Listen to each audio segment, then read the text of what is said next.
Something we see rarely in comics is the concept of consequences. Because your favorite comic book series is serial, there tends to be an episodic feel to many of the stories that are told. There's a crisis or a villain on the scene, causing a ruckus. Your favorite hero must do the impossible and find a way to overcome the odds, defeat the villain or crisis, and save the day. Wash, rinse, repeat. Because of this, we don't typically see a lot of changes made to characters that stick. At least, that's what many people think. Welcome back, Nerd Squad. Today we are going to be taking a look into the changes that have managed to slowly, over time, drastically change the characters we were first introduced to as we count down the top 10 comic book characters who have changed the most. These are some changes that stuck. At least for a while. And if you love a good character evolution, be sure to give this list a share. Spread the love. Alright, let's get counting. Number 10, Kitty Pryde. But now she'd rather you call her Kate. We've seen a huge transformation for Kitty Pryde over the years. Her power levels have grown exponentially, with her now not needing to even hold her breath while using her powers. Her exposure to the ancient artifact known as the Black Vortex exponentially boosted her powers, allowing her to phase the entire planet of Spartax through its snug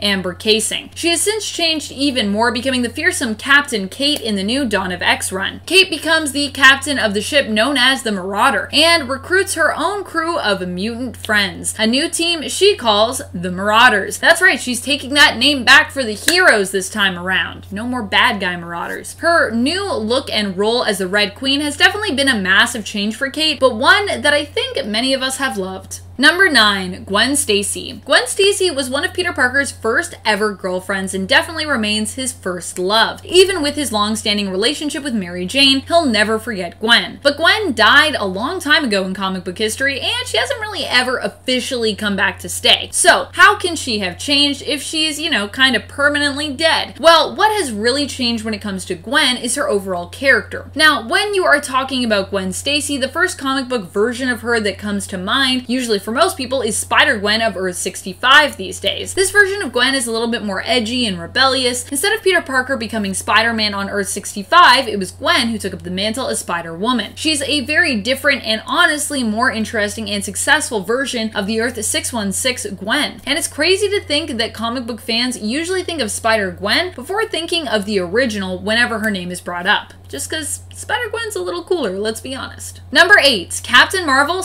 / Carol Danvers. No, we're not talking about the gender bending of this superhero persona from the Kree Marvel to becoming the now part Kree / human Carol Danvers. We are talking about just Carol Danvers' growth as a character here. Originally, Carol was a security guard who ended up getting powers while being saved by the original Captain Marvel as the Psyche Magnetron exploded. This machine was sort of like a wish granting machine, and during the explosion, Carol's exposure allowed her wish to be granted. She got superpowers similar to Marvel's. She would go on to become Miss Marvel, lose her memory a few times, and eventually become the strong and very independent woman that she is today. A member of the Avengers who has since taken on the Captain Marvel mantle for herself, once her former lover / friend / role model, Marvel, passed away. We've seen Carol change not just in her superhero mantle and character design, but we've also seen her personality change and grow over time. And we've witnessed her become even stronger and even more sure of herself as time has progressed. Most of that probably has to do with her,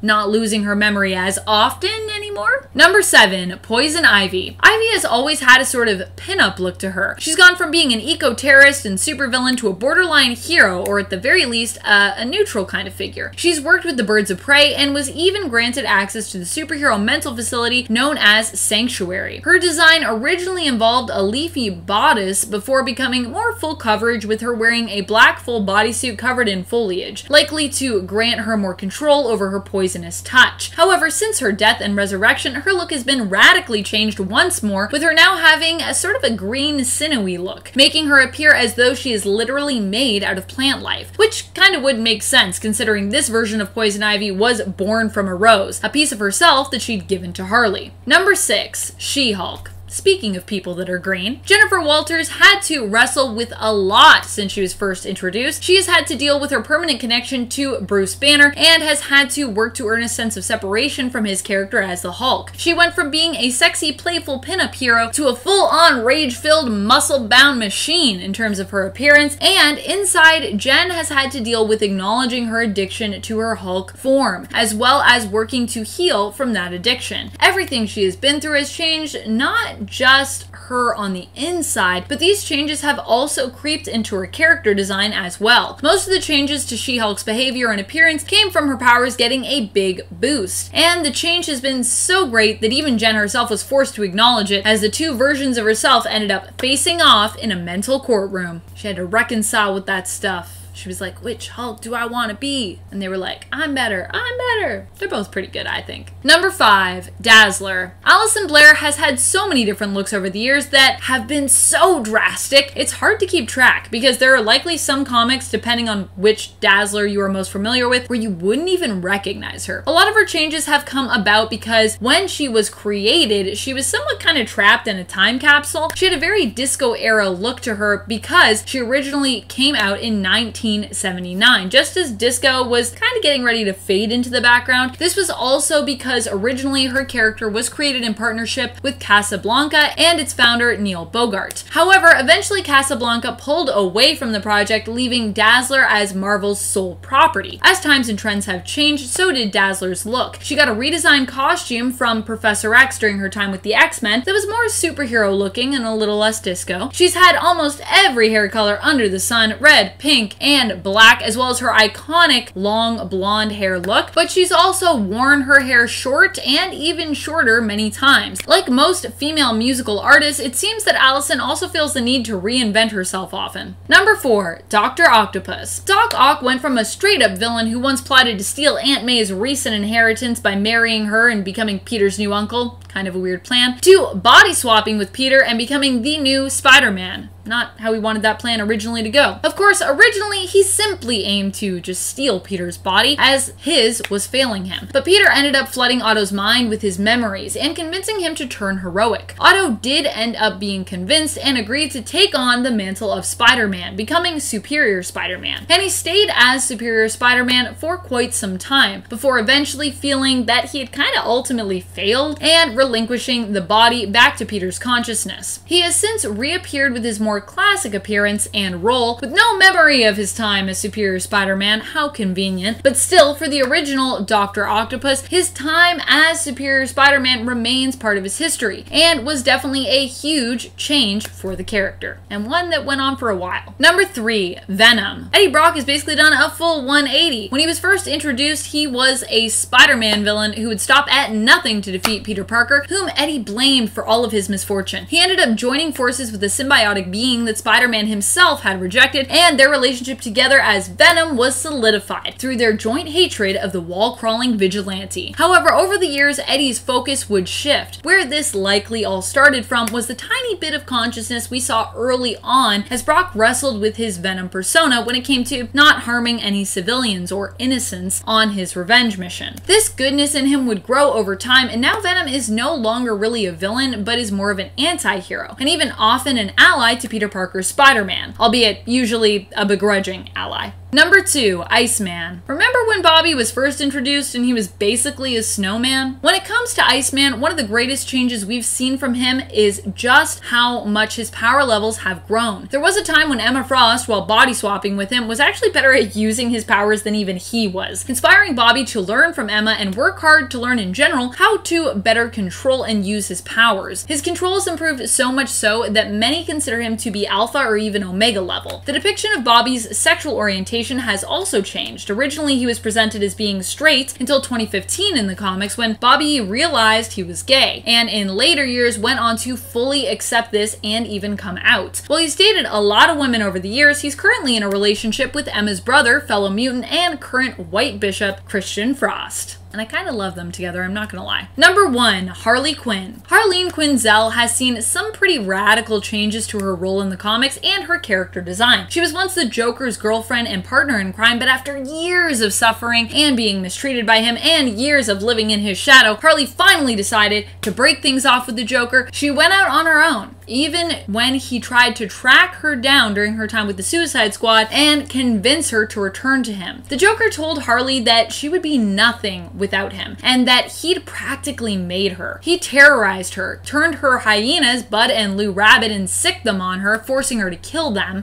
This did not inspire Harley to return to the Joker's side though, but instead strengthened her resolve. And it turns out he was wrong about Harley, as she has done pretty well for herself on her own, having all kinds of wacky, fun adventures and becoming a more neutral character than a straight-up villain. Thank you so much for watching, Nerd Squad. Which character do you think has changed the most in the comics? Are you a fan of character growth in comics, or do you prefer when things stay more constant? Are there older characters that you'd like to see permanently retire or die to make some more room for some of the new characters coming up? Like, you know, Dick Grayson potentially becoming Batman for good. Do you think that should ever happen? Let us know in the comments below. This has been Top 10 Nerd, and I'm your host, Amanda McKnight, reminding you to stay nerdy, YouTube.